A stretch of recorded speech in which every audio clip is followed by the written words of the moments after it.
नमस्कार मेरी YouTube family, हमशिका voice में आप लोगों का स्वागत है। कहानी अच्छी लगे तो लाइक कमेंट शेयर कीजिएगा और चैनल पर न्यू है तो चैनल को सब्सक्राइब कीजिएगा। आइए सुनते हैं फिर से एक नई कहानी। अरे भाई अर्पणा कहाँ हो? बाहर से आते ही अमन पत्नी को बार बार आवाज देने लगा। छत पर कपड़े सुखाती अर्पणा पति की आवाज सुनकर जल्दी से नीचे दौड़ कर आई। आप आ गए? चाय बनाकर लाऊं? तौलिए से हाथ पोंछते हुए बोली। चाय नहीं पीनी, मैं भैया भाभी को मिलने जा रहा हूँ। तुम्हें चलना है क्या मेरे साथ? पत्नी की तरफ प्रश्न भरी निगाहों से देखते हुए अमन बोला। नहीं, आप ही जाइए, मुझे नहीं जाना है। आजकल तो आपके भाई भाभी के ही जिधर देखो चर्चे हैं। दिन क्या बदले, मिजाज भी दोनों के खूब बदल गए। कल ही मुझे भाभी की पड़ोसन, उनकी प्यारी सहेली चंदा मिली थी। बस भाभी की ही बातें किए जा रही थी। रास्ते में पकड़ कर बोली, अर्पणा तेरी जिठानी के तो बिल्कुल रंग ढंग बदल गए हैं। कल मैं दही जामन लेने पता नहीं कैसे पहुंच गई सुशीला के घर। उसे तो अच्छा ही नहीं लगा मेरा आना। चाय पीना तो दूर, ठीक ढंग से बैठने को भी नहीं कहा। नौकरानी को जामन बोलकर खुद फोन में ही घुसी रही। घर का तो पूरा नक्शा ही बदल गया है। एक से एक कीमती सामान भरा पड़ा है। यकीन नहीं रहा कि ये वही मेरी पहली सहेली है जो गली में बैठकर मेरे साथ मटर मेथी साफ करती थी। मेरे घर की एक कटोरी साग दाल सब्जी भी उसके लिए एक वक्त का काम निकाल देती थी। और आज रसोई घर भरा पड़ा है मगर एक कप चाय नहीं पूछा। दिल छोटा हो गया। वक्त वक्त की बात है, ना जाने और भी क्या क्या बता रही थी। पति के नजदीक बैठती हुई अर्पणा बोली, वैसे आप मिलने ही जा रहे हैं या कोई काम भी है? तुमने सही सुना पढ़ना, थोड़ा गंभीर सुर में अमन बोला। कल काशी चाचा मिले थे, वो भी बता रहे थे कि अब तुम्हारा भाई मदन अब पहले जैसा मदन नहीं रहा। भैया के साथ ही उनकी दुकान है, इसलिए उनसे ही पता चला कि भैया ने अपने मनियारी का सारा सामान तकरीबन बेच दिया है। अब दुकान बेचने का भी सोच रहे हैं। मैं सोच रहा था क्यों ना उस दुकान को मैं हमारे बेटे पीयूष के लिए खरीद लूं। बड़े भाई भतीजे के लिए बहुत मोल भाव तो नहीं करेंगे। जब भैया को अंकुश के लिए पैसों की जरूरत थी तो मुझसे जितना बन पाया था मैंने दिया। भले ही उन्होंने वो सारा पैसा मुझे लौटा दिया, लेकिन वक्त पर मदद तो की। ऐसे ही धीरे धीरे मैं भी लौटा दूंगा। बस इसी सिलसिले में बात करने जा रहा हूँ। ठीक है, फिर मैं निकलता हूँ। अभी अमन ने अपनी स्कूटी चलानी शुरू ही की थी कि अपर्णा भागकर अंदर से आई। रुकिए रुकिए, मैं भी चलती हूँ। अब क्यों? पति ने पूछा तो हंसकर बोली, मैं भी तो देखूं क्या क्या तब्दीलियां आई हैं उस घर में। बस 5 मिनट में तैयार होकर आ रही हूँ। घंटे भर की दूरी पर ही बड़े भाई का घर था। पति के पीछे बैठी अर्पणा देखते देखते पुराने दिनों में चली गई। महीना से ऊपर मिले समय हो जाता था तो भैया भाभी खुद मिलने चले आते थे। अंकुश भैया भाभी की इकलौती औलाद, पढ़ाई में ही नहीं संस्कारों में भी हीरा। बहुत ही होनहार और समझदार बच्चा। माँ बाप की हर उम्मीद पर खरा उतरा। डॉक्टर बनने की उसकी तमन्ना भैया भाभी ने अपना सब कुछ लुटाकर पूरा की।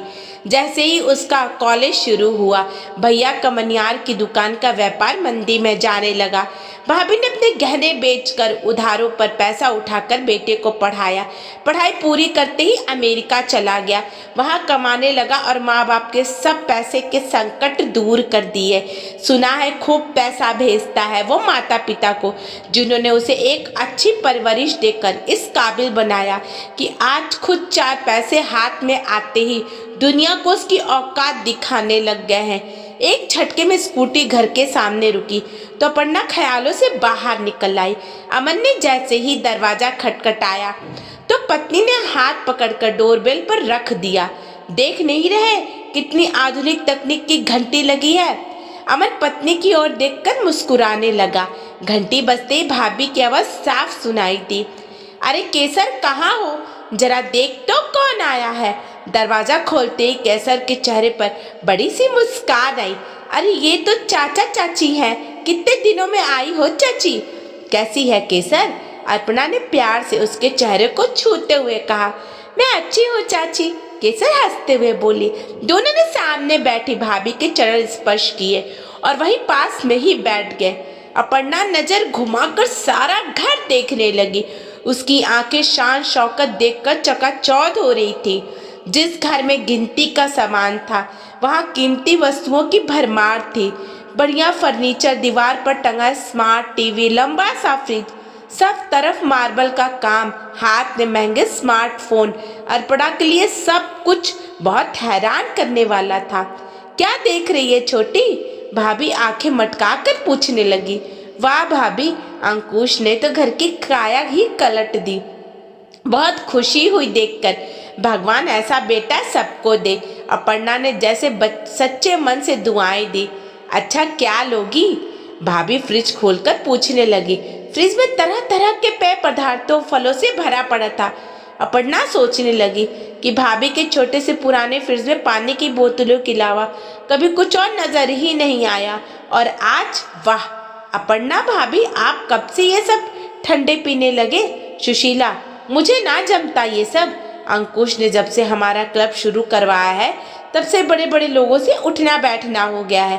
आना जाना लगा रहता है, रखना पड़ता है ये सब घर में। अपर्णा, अच्छा तो ये बात है।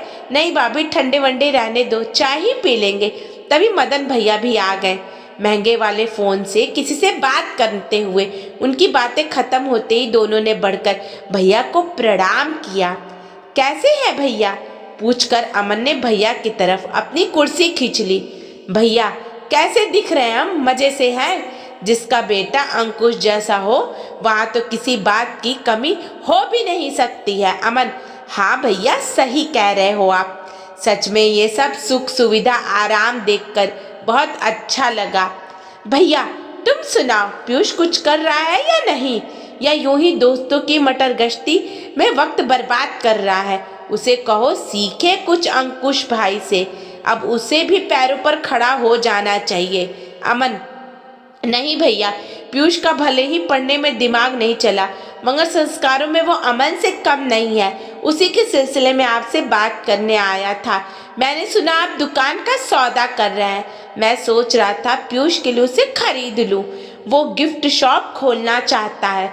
भैया, हाँ भाई, बिल्कुल बेचना चाहते हैं। पैसे ही तो खरीद लो, 40 लाख दाम है। भैया अभी तो मेरे पास 10 लाख है, धीरे धीरे करके चुका दूंगा। अमन थोड़ा दबे लहजे में बोला। भैया देखो भाई, तुम्हारे लिए 5 लाख कम कर दूंगा, लेकिन पैसे एक साथ चाहिए। अंकुश के घर खरीदते ही हम अमेरिका चले जाएंगे। फिर मैं कहाँ तुम्हारे पीछे भागता फिरूंगा। पैसों का इंतजाम हो तो आ जाना, ये मेरा आखिरी फैसला है।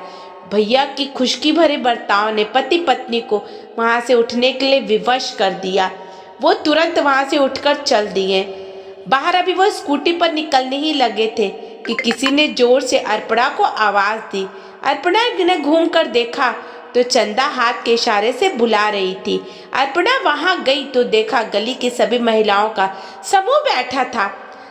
तभी चंदा बोली, मिलाई अपनी घमंडी जेठानी से, देख उसके तेवर। दूसरी बोली, कल मेरे ससुर की तबीयत खराब हुई तो गाड़ी की मदद मांगी तो अपने ड्राइवर से ये कहकर भगा दिया कि गाड़ी में तकनीकी खराबी है। तीसरी बोली, पिछले हफ्ते शर्मा जी की बेटी की शादी में जा रहे थे, हमने कहा हमें भी ले जाओ साथ ही, तो बोली नहीं, तुम्हारे साथ हम भी वहां लटक जाएंगे।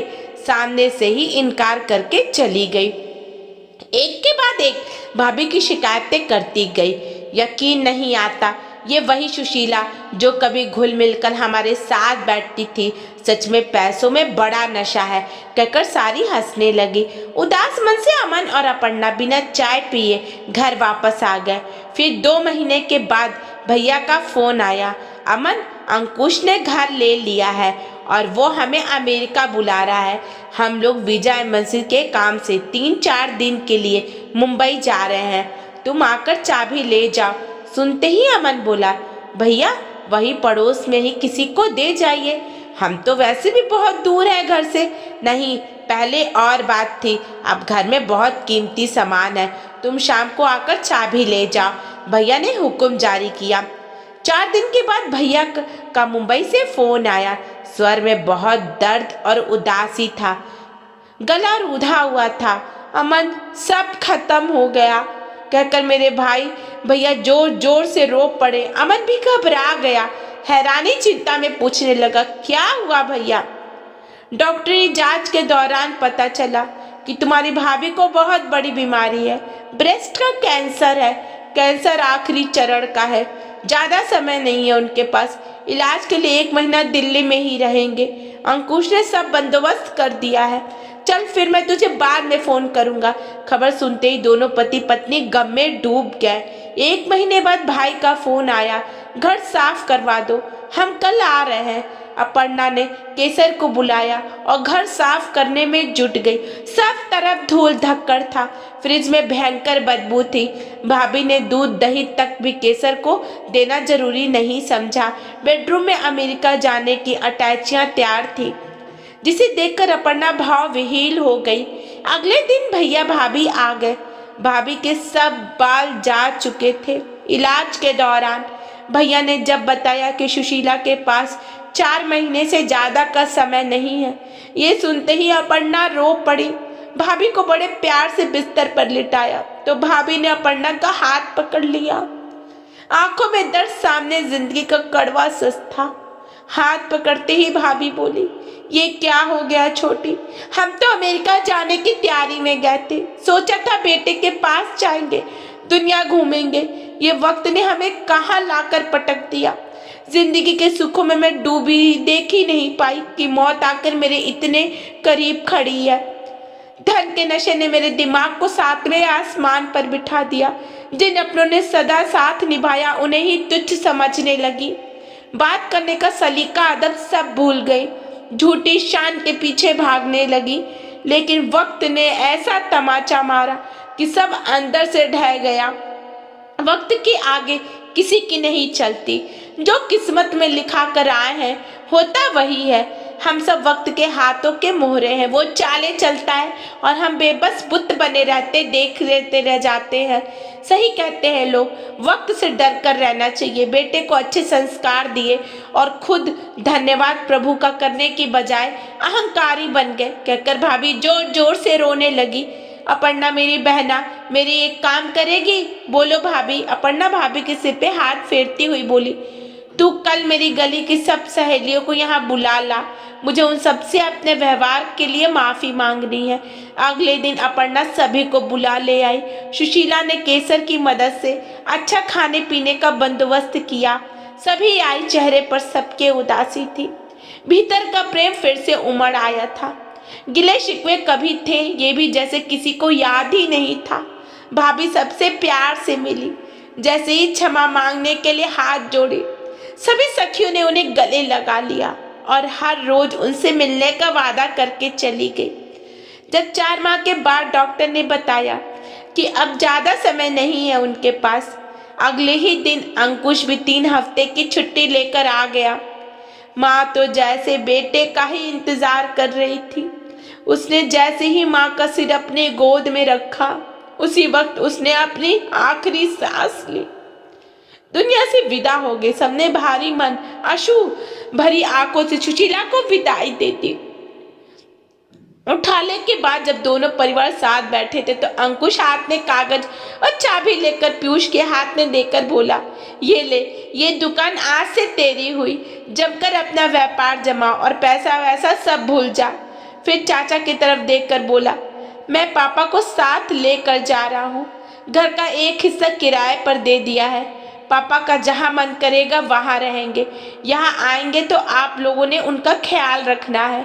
अमन हैरानी से भाई की तरफ देखने लगा। अंकुश ठीक कह रहा है अमन, मेरा असली धन तो तुम सब हो। जैसे अंकुश है वैसे ही पीयूष भी मेरा बेटा है। मैं ही गलत था, ये वक्त ने मुझे सिखा दिया। तुम सब लोग खुश रहो, आबाद रहो, बस अब तो यही ईश्वर से प्रार्थना है। भाई ने ये कहकर अमन को गले लगा लिया। दोस्तों, आपको कहानी कैसी लगी? अगर अच्छी लगी तो लाइक कमेंट शेयर कीजिएगा और चैनल पर न्यू है तो चैनल को सब्सक्राइब कीजिएगा। धन्यवाद।